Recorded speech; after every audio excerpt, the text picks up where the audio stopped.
irreechi kun inni irraa kun irreecha malkaa jedhama. Kan irreeffatamus immoo waraar sadii irrattidha. Kun inni kalaqa Oromooti. Kalaqa hawaasa kanaati. Qabeenya uummata kanaatiif waa uummata kanaan uumame waan ta'eef adda uummata Oromoo dhufee hafuuratti baafata. Eenyummaa koo jechuudhaan maaliif sabni Oromoo jalqabaafannaa irreeffachuu jalqabu Oromootu akka eenyummaa isaa ibsutti godheeti kan aadaa isaatiin waaqa isaa galateeffatu. Kanaaf irreechennaan dhufu anaaf eenyummaa kootiin calaqqisiisa jedhee yaada.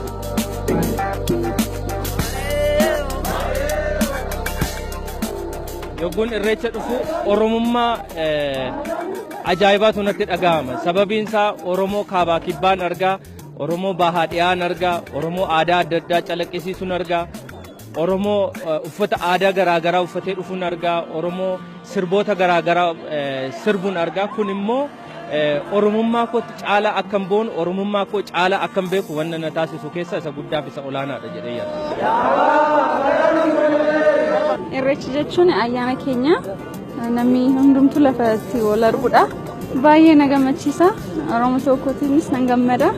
Baay'ee nama gammachiisas dhufu keenyas waan nama gammachiisu argaa jirra jechuudha.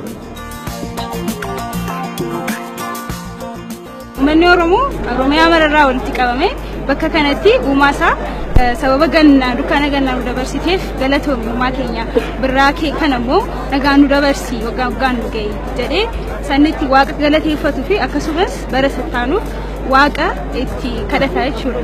Waaqa uumamaa waaqa caffeetuma waaqa bareentummaa abdiin teenya suma waaqa shanan gadaay uumamaa hunda waaqsal gamboranaa nuti sitti yaana si malee maal qabna horaatti bobbaana irreecha irreeffanna galata galchanna laalii maree.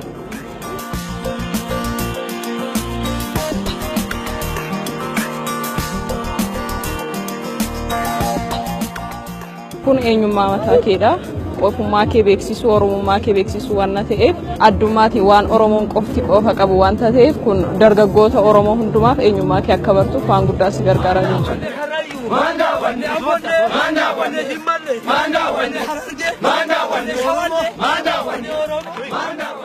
Irreecha jechuun eenyummaa keenyadha.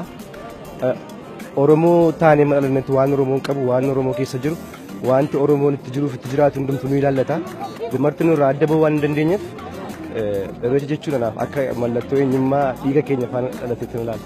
Uummata hedduutu irratti argama, ni sirbama, ni waaqeffatamaa gatii kanaaf tokkummaaf jaalalaan waliigalteedhaan gallaa tokkummaa dargaggootaas tokkummaa uummata Oromoos baay'ee dabalatee yaada.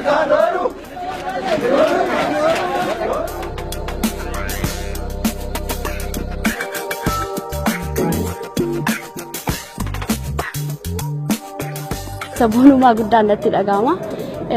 Kana akkuma guyyaa guddaa godheen kan lakkaa'u maaliif feestivaalii addunyaadhaan beekamee kan jiru keessaan hirmaachuu kiyyaa fi guddaa natti na gammachiisa. Aadaa kana aadaa guddaati. Ayyaana kana ayyaana Oromooti.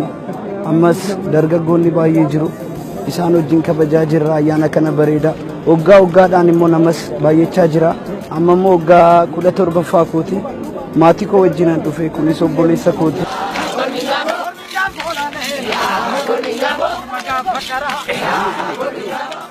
Wanta ji'atitti mari'attu hiilingii wal keessa jiru yookiin fedha keessa jiru itti walirraa hubattu. Lammaffaa wanta ji'ati waan feetetti deeggartee waan feetetti mormitu.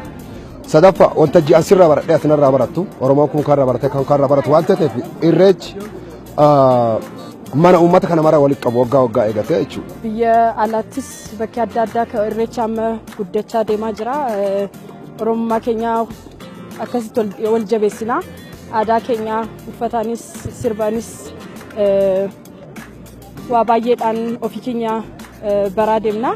Kanaaf waan faayidaa guddaa qaba jedheen amana.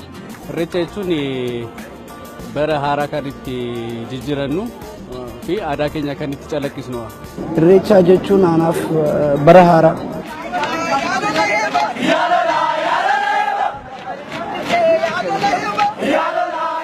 aadaa keenya sababa calaqqisiisuuf baay'inamti keenya ofti isaayyuu akka nuti ittiin ofitti boonnu taasiseera. Aadaa miidhagaa akkasii qabaachuu keenyatti immoo number 1 danee of ilaalladha. Baay'ee akka nuti boonnu taasisee jira. Aadaa baay'ee argita. Iddoo adda addaatti dhufu baay'ee namatti tola. Kan nama boonsu kan itti boonu Oromoon marti kan itti boonu.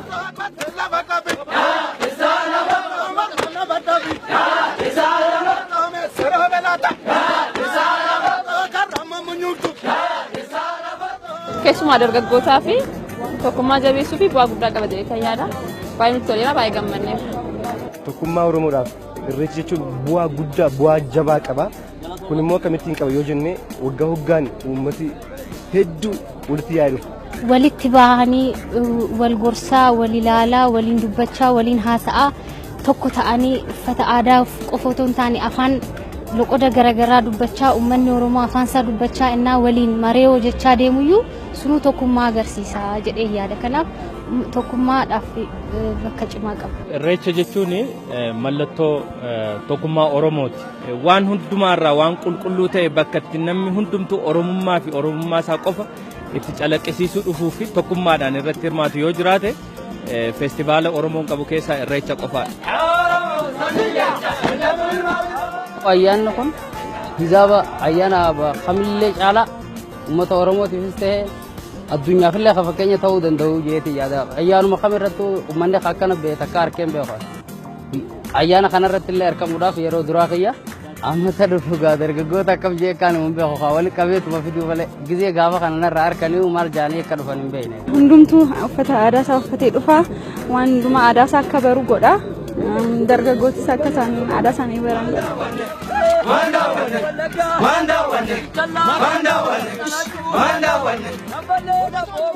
Ayyaana kana irratti argamu koof isa dhugaa baay'een gammada. Sababiin isaas yoo dhuftu godinaalee hedduurraa walitti dhufa aadaa hedduu argita. Uummata Oromoo godinaalee garaagaraa biyya garaagaraa irraa dhufan argita. Gatii kanaaf baay'ee Oromummaa kootti akka hin boonu na godha. Sabboonummaa keenyaafis baay'ee bu'aa qaba. Baay'ee eenyummaa kootti hin boone. Namoonni baay'ee barana namoonni baay'ee hirmaataniiru baay'ee na gammachiise uffata adda addaa argine baay'een ittiin gammadeera. Baay'ee waan nama gammachiisuun argee baay'ee Oromummaa kootti baay'een boona. Ani xiqqoo ta'ee hirmaadhee nan beeka nama muraasa qofa dhufa ture.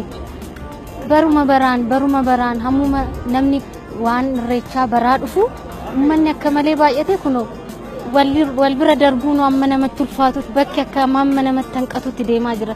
Gara fuulduraatti immoo waan ta'u rabbaa beekuun jedha. Baay'ee akka malee akka guddatu yaada.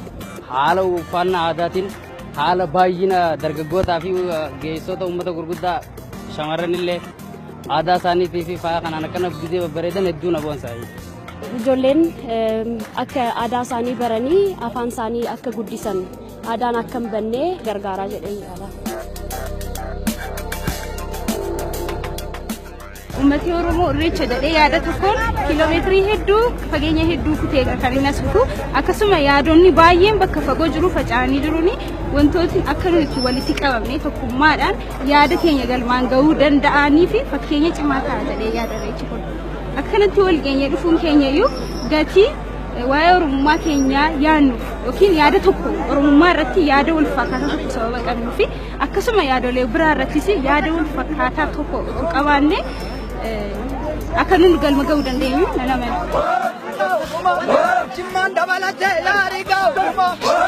Irreecha jechuun duudhaa Oromoo, eenyummaa Oromoo, seenaa Oromoo, aadaa Oromooti.